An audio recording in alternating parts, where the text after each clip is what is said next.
Morning, folks. Gorgeous, gorgeous morning out here today. Just beautiful. Birds squawking, I guess, you know, calling, chirping.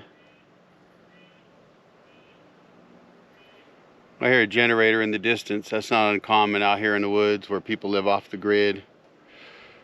People with solar panel setups that aren't quite as advanced as mine need a little more generator power to power up their batteries.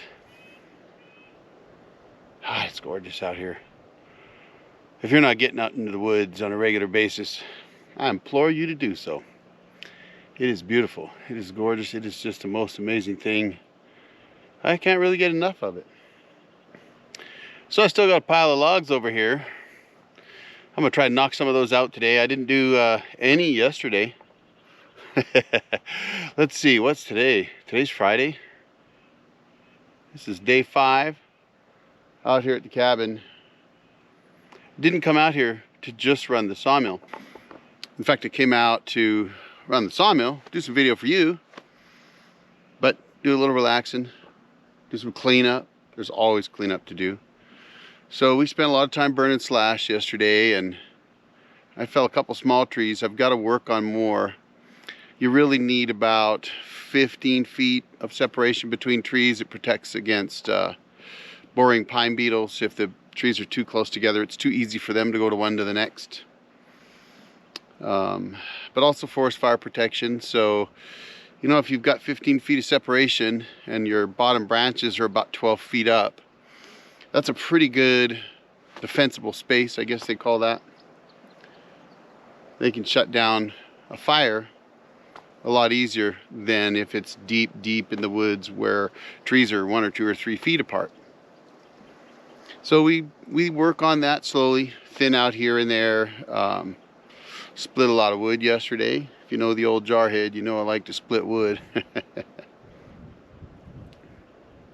So yeah, sat around, watched the kids shoot, burn slash, had a wonderful day. But now I got to get cracking. I've got to work through some of these logs here. But before I do, I wanted to ask a question. I did that video recently. Is there a difference between a hobby sawyer and a production sawyer? So another one that I was thinking about is there a difference between a YouTube sawyer and a production sawyer? Honestly, from my perspective, there can be. You might be a production sawyer on YouTube. There are definitely some out there that really truly crank the logs out, and they're breaking into the YouTube world. There's one, Custom Sawyer.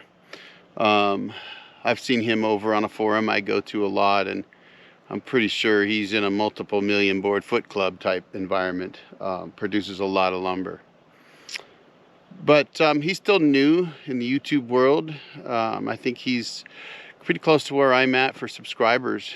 But I you know, and maybe out of the woods, I know he's got that LT70 and he's also got an LT35, and he might produce a lot of lumber. Dusty Ranch, I know that he's been milling for several years and produced a lot of lumber. But you know, when you look at the big YouTube channels, the big guys on YouTube, other than, you know, like Northwest Sawyer, he's obviously a production sawyer. You know, there are some out there that I'm not so sure they are. You know, there's definitely Lumber Capital Yard. They obviously produce a lot of lumber.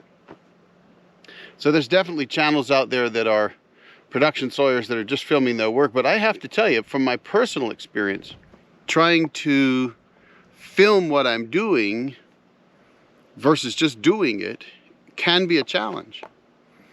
You could set up a camera and just have the camera sitting there, you know, and just run your mill all day.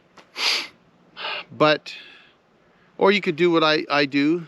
You know, I have a magnetic mount GoPro, and I can kind of move that around as I'm milling, and that doesn't really change much. But if you actually start trying to show what you're doing, which a lot of YouTube channels do, then honestly you can't run at the rate you might normally run. And so one of the things that I'm committed to doing for you is trying to film from as many angles as I can, straight up production sawing. That can be a challenge. I did some quarter sawing yesterday, and I used a real simple method. It's the wood miser method. I think it's the easiest method in the world. Anybody can do it. Super easy, no mystery behind it.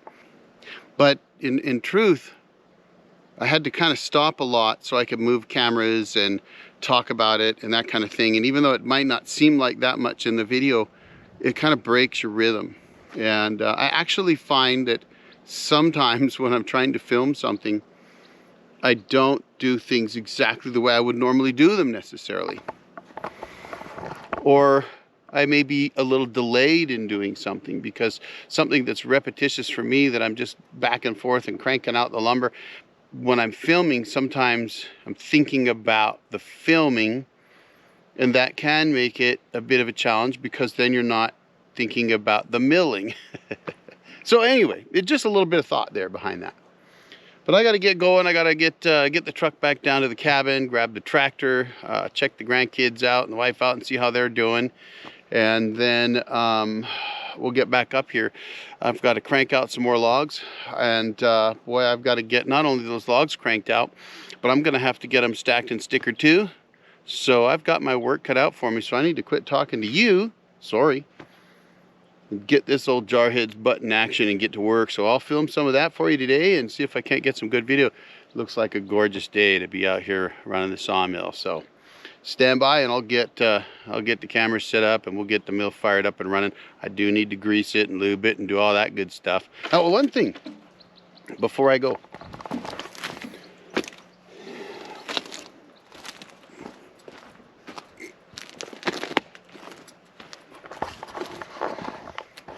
So this is something I thought about mentioning. You'll notice my band is off. This band is good. I'll put it right back on and run it today.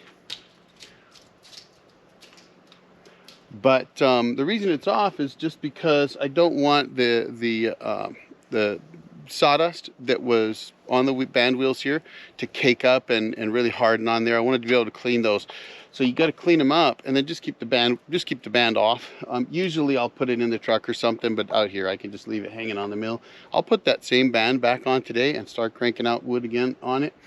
So it's just something to think about, leaving those off when you're parked for a while, stationary. You know, if it's going to be wet out, obviously you don't want to leave it out here, it'll rust.